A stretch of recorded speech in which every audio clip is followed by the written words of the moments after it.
Now to present the purpose and objective of the symposium, I would like to invite Dr. Lata Shakya, one of the key members of Kriya Sangraha Research Group. Dr. Lata Shakya is a visiting researcher at Institute of Disaster Mitigation for Urban Cultural Heritage, Richmond University. Her research explores intersection of urban planning, architecture, cultural heritage, and community resilience. She earned her doctorate in engineering from Kyoto University and formerly served as associate professor at DMUJ. Now, I would like to request Dr. Lata to proceed with her presentation. Please welcome her with a big round of applause. Okay, so distinguished guest, Deputy Mayor, Honorable Deputy Mayor, respected scholars, and ladies and gentlemen, good morning. Thank you very much for joining us at International Symposium on the Kriya Sangraha Architecture and Functions of Bahabahi. It is a great honor to be here today at Akshesar Mahavihara, celebrating the 50th anniversary of Bodha Vihara Sangha. In this opening session, I will briefly introduce the purpose and overview of today's symposium and explain why a multidisciplinary approach combining Buddhist studies, architecture, and heritage conservation is essential for deepening our understanding of Bahabahi. I will also discuss why it is important for us to revisit the historic treatise Kriya Sangraha today. So the Kriya Sangraha is an 11th century Buddhist ritual and architectural treatise in Sanskrit attributed by Kuladatta, a master of Vajrayana Buddhism.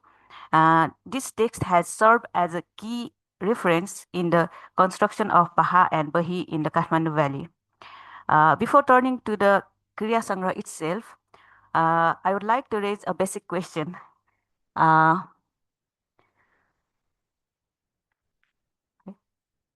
Next, was it?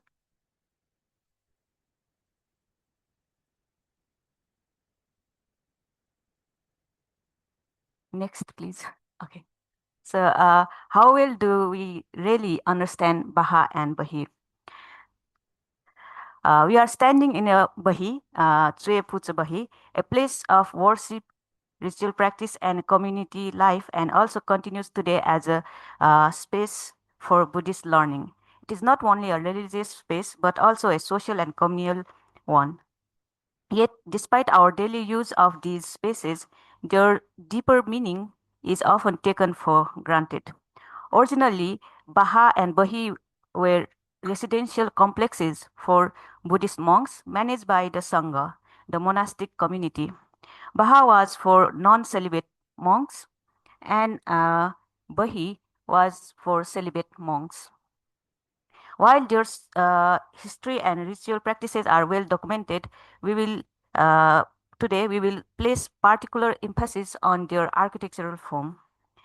At their core, Baha and Bahi are based on a courtyard centered spatial structure, a form shaped not only monasteries but also the broader urban landscape of the Kathmandu Valley.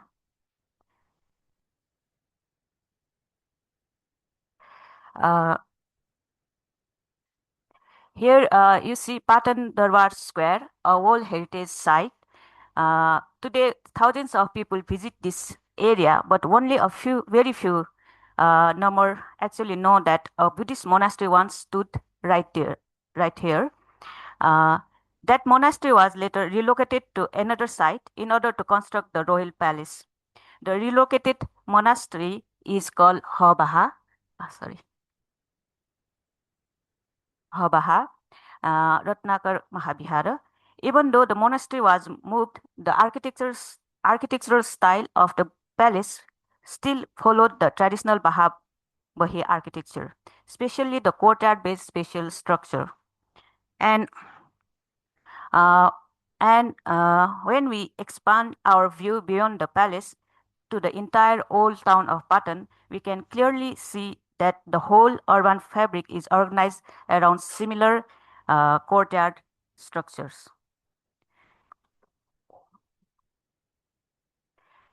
Uh, there are very few studies that explain why the old city was formed with a courtyard-style urban pattern. One important study by Professor Mohan Murthy Panta investigated the spatial patterns of newer settlements.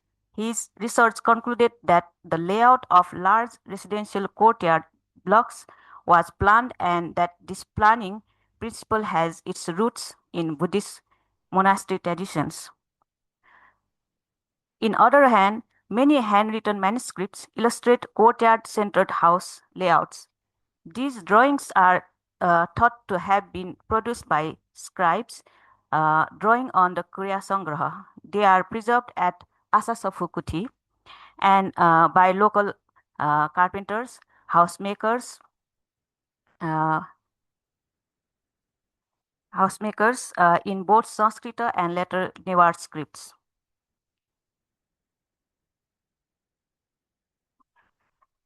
This slide presents a historical timeline related to Baha and Bahi. Along the top, the timeline shows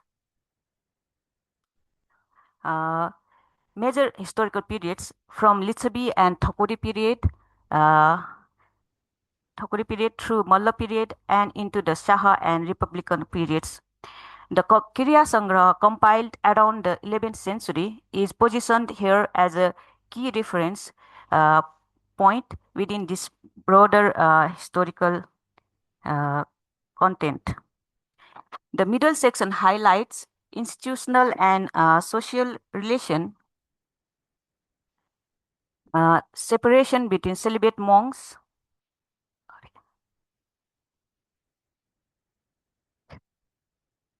Next,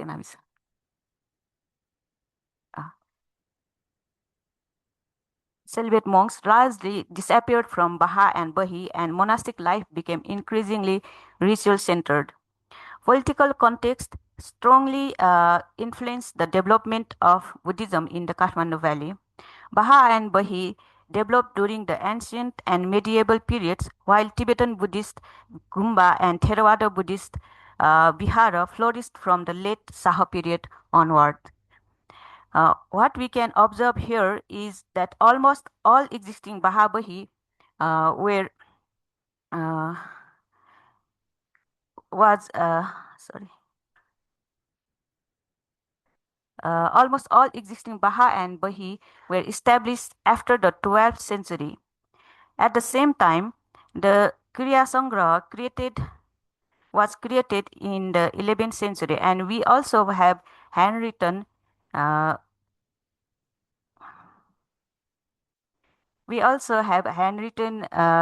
manuscripts illustrating courtyards-based housing layout derived from the textual tradition.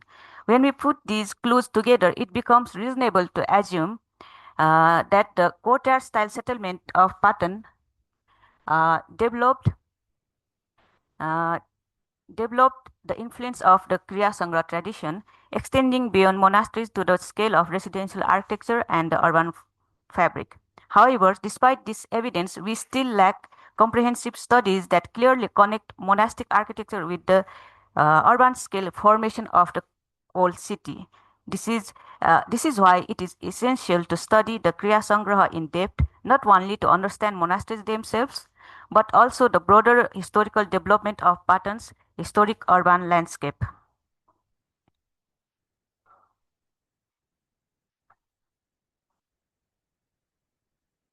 Uh, the second point is the recognition of Bahabahi. This chart is the development of conservation policies comparing with Japan. Ancient Monument Preservation Act 1956 is a fundamental act for preservation in Nepal, and in that there is no particular definition of Baha and Bahi. As a result, conservation and restoration policies have mainly focused on physical elements such as walls, roofs, facades.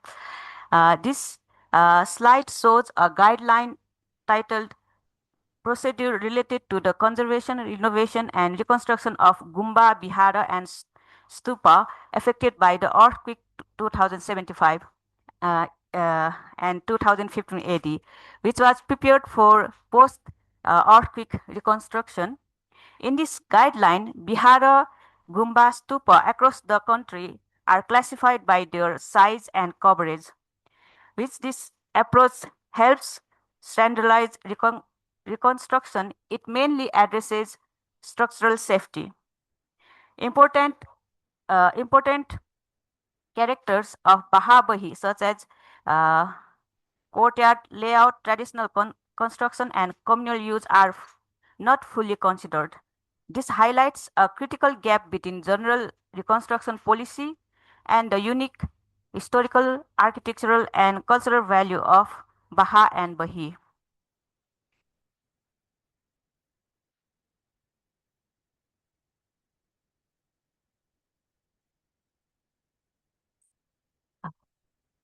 Uh, this lack a clear definition and appropriate guideline has become especially problematic in the context of post-disaster recovery and reconstruction. Without shared guidelines specific to Baha and Bahi, restoration projects often result in changes to traditional materials and construction methods and loss of architectural and cultural integrity. These examples These examples show how inappropriate interventions can occur when the value of Baha and Bahi is not properly defined. Since the Kriya Sangra itself is a construction manual for Baha and Bahi, there is a strong need for interdisciplinary research combining Buddhist studies and architecture to develop key guidelines for the reconstruction of Baha and Bahi with integrity.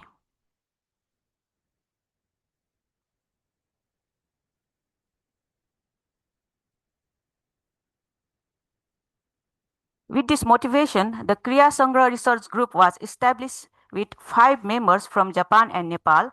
The group has held monthly online meetings since September 2024. This symposium aims to share our research outcomes and foster broader discussion.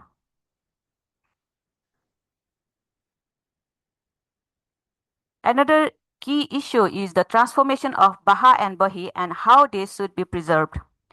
After the merger of Shakya and Vajracharya, the caste system, monastic initiation became ritualized as Sudhakarma, distancing it from deeper Buddhist training.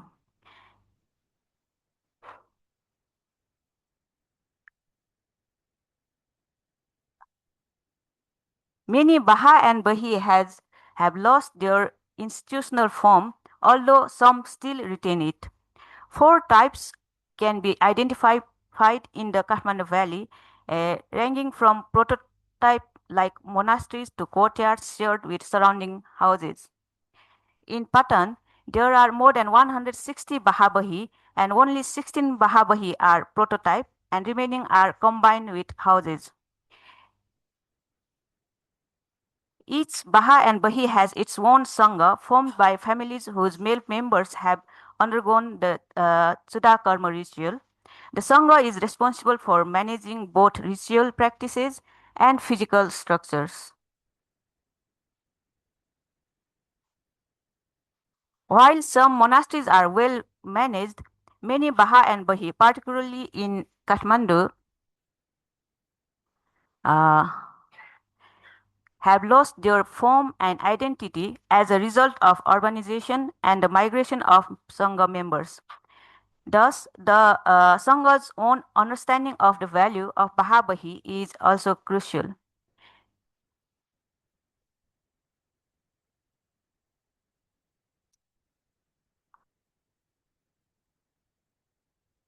In Patan, data collected from 46 essential Baha and Bahi indicate the decline in the number of Sangha members. Organizations like Bodo Bihara Sangha plays an important role in managing these Baha and Bahi. Kinobahi and Tsuepuzabahi are two such cases where the original Sangha no longer exists and management has been taken over by the YMBA, sorry, YMBA and Bodo Bihara Sangha. It is necessary to consider such safety networks for the future sustainability of Baha and Bahi.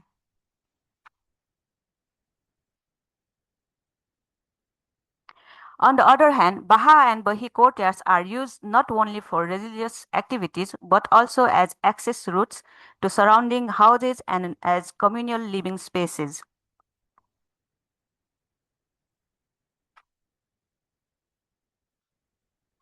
Baha Bahi courtyards are used as evacuation sites during disasters, showing their importance for community resilience.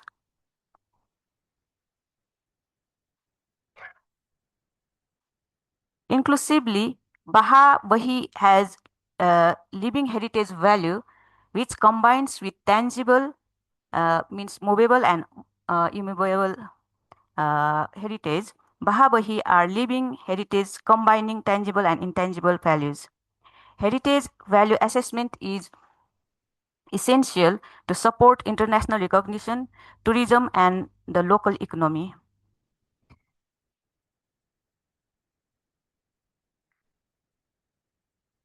Based on this background, this symposium aims to deepen and expand understanding of Baha and Bahi in support of their conservation and sustainability. It represents an important first step towards integrated research and a stronger foundation for their future conservation. Based on this symposium has four parts. Uh, Uh, First, we will begin with a keynote speech by Professor Ryugen Tanemura, who is one of the leading scholars of the Kriya Sangraha. In the second part, we will focus on the Kriya Sangraha and Bahabahi. This session includes three presentations, starting with Dr. Surendraman Bajracharya, the Kriya Sangraha Research Group, and then a presentation by Professor Sudan Shakya. Uh, as Professor Tiwari is in USA, who is a commentator for our symposium, he will comment during this session.